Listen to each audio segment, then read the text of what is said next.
நண்பர்களே, நம்ம இப்போ இந்த பதிவில் வந்து கீழ் ஸ்விட்ச் இருக்கும் பைக்கில் வந்து. ஒரு சில பைக்குகளில் வந்து ஒரு 150 160 சிசி ரக பைக்கு, 200 சிசி பைக்குகளில் கீழ் ஸ்விட்ச் வந்து இருக்கும். கீழ் ஸ்விட்ச் வந்து எப்போ பயன்படுத்தணும், எப்போ பயன்படுத்தக்கூடாது அப்படிங்கிறத பற்றி தான் இப்போ நம்ம பார்க்க போகிறோம். முதல் விஷயம், கீழ் ஸ்விட்ச் வந்து எதற்காக வந்துச்சு அப்படின்னா 2 முக்கிய காரணம். ஒன்று வந்து ஃபியூவல் எஃபிஷியன்ட்டு, பைக் வந்து மைலேஜ் நல்லா கொடுக்கணும், ஃபியூவல் வந்து வேஸ்ட் ஆகக்கூடாது அப்படிங்கிற முதல் காரணம். ரெண்டாவது காரணம் வந்து காற்று வந்து மாசுபடக்கூடாது அப்படிங்கிறதுக்காக.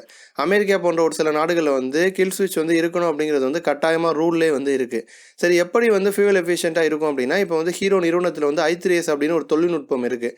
நம்ம டிராஃபிக் சிக்னலில் நிற்கும் போது ஒரு குறிப்பிட்ட செகண்டுக்கு மேலே வந்து ஐடியில் வந்து பைக் வந்து டிராஃபிக்கில் நிற்கும் போது ஆட்டோமேட்டிக்காக இன்ஜின் வந்து ஸ்லீப் மோடுக்கு போயிடும். அகைன் வந்து கிளச்சை பிடிச்சா பைக் வந்து அது வந்து தொழில்நுட்பங்கிறதுனால அதுவாக பண்ணுது. இப்போ நம்ம பைக்கில் கில் ஸ்விட்ச் இருக்குது அப்படின்னா நம்மளே வந்து பண்ணிக்கலாம். நிறைய பேருக்கு வந்து சோம்பேறித்தனம் அப்படின்னு சொல்கிறாங்க. இப்போ வந்து கில் ஸ்விட்ச் இல்லைன்னு வச்சுக்கோங்க, டிராஃபிக்கில் நிற்கிறோன்னா சாவி ஆஃப் பண்ணிட்டு அகைன் சாவி ஆன் பண்ணி பைக்கை ஸ்டார்ட் பண்ணுறதுக்கு சோம்பேறித்தனம். அப்போ கில் ஸ்விட்ச் இருந்துச்சு அப்படின்னா நீங்கள் கையை எடுக்கவே வேணாம். கட்டவரில் வச்சு கில் ஸ்விட்ச்லேருந்து இன்ஜின் ஆஃப் பண்ணிக்க போகிறீங்க, அகைன் ஆன் பண்ணிக்க போகிறீங்க, அப்படியே செல்ஃப் ஸ்டார்ட் அடிச்சு அப்படியே டேரெக்டாக எடுத்துகிட்டு போயிடுவீங்க. ஸோ அந்த மாதிரி கில் ஸ்விட்ச் இருக்கும்போது நிறைய பேர் வந்து சிக்னல் வந்து ஆஃப் பண்ணிக்கிறாங்க, கில் ஸ்விட்ச் இல்லைன்னா ஆஃப் பண்ண மாட்டுறாங்க. அப்போ இதனால எப்படி ஃபியூல் எஃபிஷியன்னா, பைக் ஆஃப் பண்ணி வைக்கிற ஒரு 2 நிமிஷம் 1 நிமிஷம் நிற்கிறீங்க அப்படின்னா பைக் ஆஃப் பண்ணி வச்சிங்கன்னா ஓகே தான். அந்த 2 நிமிஷம் 1 நிமிஷம் பைக் வந்து ஐடியிலே இருந்தால் நமக்கு வந்து ஃபியூல் வந்து வேஸ்ட் ஆக தான் போகுது. முதல் விஷயம். அடுத்த விஷயம் வந்து காற்று வந்து மாசுபாடு எப்படி குறைக்கிறது அப்படின்னா, பைக்கை வந்து நீங்கள் நியூட்ரலில் வச்சுருந்தாலுமே இன்ஜின் வந்து ரன் ஆகிட்டு தான் இருக்கும். பவர் வந்து டிரான்ஸ்மிட் ஆகாதே தவிர இன்ஜின் ரன் ஆகிட்டு இருக்கும். டவுட்டாக இருந்தால் போயிட்டு பைக் ஐடியில் நியூட்ரலில் போட்டு பின்னாடி சைலன்சரில் கை வச்சிங்கன்னா புகை வந்துட்டே தான் இருக்கும். அப்போ ஐடியில் ஃபஸ்ட்டு கியர் இந்த மாதிரி சமயத்தில் தான் உங்களுக்கு வந்து அதிகமான ஏர் ஃபில் மிக்சர் தேவை, அதிகமான காற்று மாசுபாடு வரும். ஒரு டாப் கியரோட கம்பேர் பண்ணும்போது ஐடியில் ஃபஸ்ட் கியர் அப்போ தான் வந்து காற்று அதிகமாக வந்து மாசுபடும். அப்போ கில் ஸ்விட்ச் இருந்துச்சு ஆஃப் பண்ணிட்டோம் அப்படின்னா ஓரளவு காற்று மாசுபாடு வந்து குறையும். இந்த ரீசனுக்காக வந்து கொண்டு வந்தது முதல் விஷயம். அடுத்தது பார்த்தீங்க அப்படின்னா கன்வீனியன்ட் அண்ட் சேஃப்டி. அதாவது வந்து இப்போ ஒரு சில பேர் பைக்கை வந்து ப்ராப்பராக மெயின்டைன் பண்ணிடுவாங்க, ஒரு சில பேர் வந்து மெயின்டைனே பண்ண மாட்டாங்க.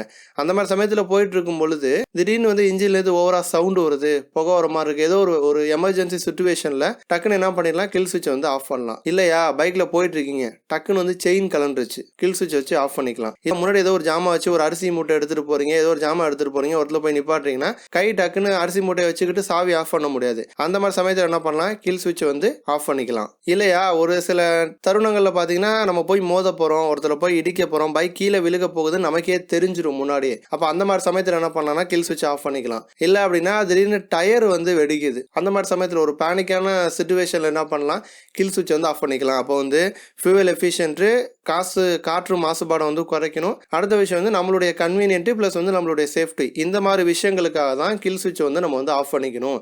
ஏன்னா கில் ஸ்விட்சை நீங்கள் ஆஃப் பண்ணாலும் உங்கள் பைக்கில் வந்து ஹார்ன் அடிக்கும், லைட்லாம் எரியும். கில் ஸ்விட்சுங்கிறது வெறும் இன்ஜின் ஆஃப் பண்ணுறதுக்காக மட்டும் தான் அந்த கில் ஸ்விட்ச். அடுத்த விஷயம் பார்த்தீங்க அப்படின்னா, ஒரு ஃப்ரெண்டு கூட வந்து நீங்கள் பேசிகிட்டு இருப்பீங்க. இப்போ கில் ஸ்விட்ச் இல்லாத பைக்கில் என்ன பண்ணுவாங்கன்னா, ஒரு 30 செகண்ட் ஒரு நிமிஷம் பேசுகிறாங்கன்னா என்ன பண்ணுவாங்க, நியூட்ரலில் போட்டு பேசிகிட்டே இருந்து அதுக்கப்புறம் போவாங்க. இப்போ அதுவே கில் ஸ்விட்ச் இருந்துச்சு அப்படின்னா ஆஃப் பண்ணிப்பாங்க. ஆஃப் பண்ணிட்டு 2 நிமிஷம் 1 நிமிஷம் பேசுகிறீங்களா, பேசிட்டு அகைன் வந்து ஆன் பண்ணிப்பாங்க. ஸோ இந்த மாதிரி சிச்சுவேஷனில் மட்டும் கில் ஸ்விட்சை பயன்படுத்திக்கோங்க. எப்போ வந்து கில் ஸ்விட்சை வந்து பயன்படுத்தக்கூடாது அப்படின்னா, ஒரு சில பசங்க இருப்பாங்க, நேராக ஸ்பீடாக வந்துட்டு இருப்பாங்க, வீட்டு பக்கத்தில் வரதுக்கு முன்னாடியே பைக் ரன்னிங்கில் இருக்கும் போதே கில் ஸ்விட்ச் ஆஃப் பண்ணிடுவாங்க. டக்குன்னு வந்து சைட் ஸ்டாண்டை போட்டு வேகமாக போவாங்க. ஒரு ஸ்டைலு, ஒரு ட்ரெண்டு மாதிரி பண்ணுவாங்க. அந்த மாதிரிலாம் பண்ணக்கூடாது. ஒரு பைக்கை ஹால்ட்டு பண்ணுறோம் அப்படின்னா அதற்குன்னு ஒரு சில ப்ரொசீஜர் இருக்குது. ப்ராப்பராக கொண்டு வந்து பைக்கை வந்து ஸ்லோ பண்ணி கியரை ரெடியூஸ் பண்ணி நியூட்ரலுக்கு கொண்டு வந்து அதன் பிறகு கில் ஸ்விட்ச் ஆஃப் பண்ணி சாவி இக்னிஷன் ஆஃப் பண்ணி எடுத்துகிட்டு போகணும். ஸோ ரன்னிங்கில் இருக்கும்போதே கில் ஸ்விட்ச் எப்போ ஆஃப் பண்ணணும்னா எமர்ஜென்சி சுச்சுவேஷனில் மட்டும் தான் ஆஃப் பண்ணணும்.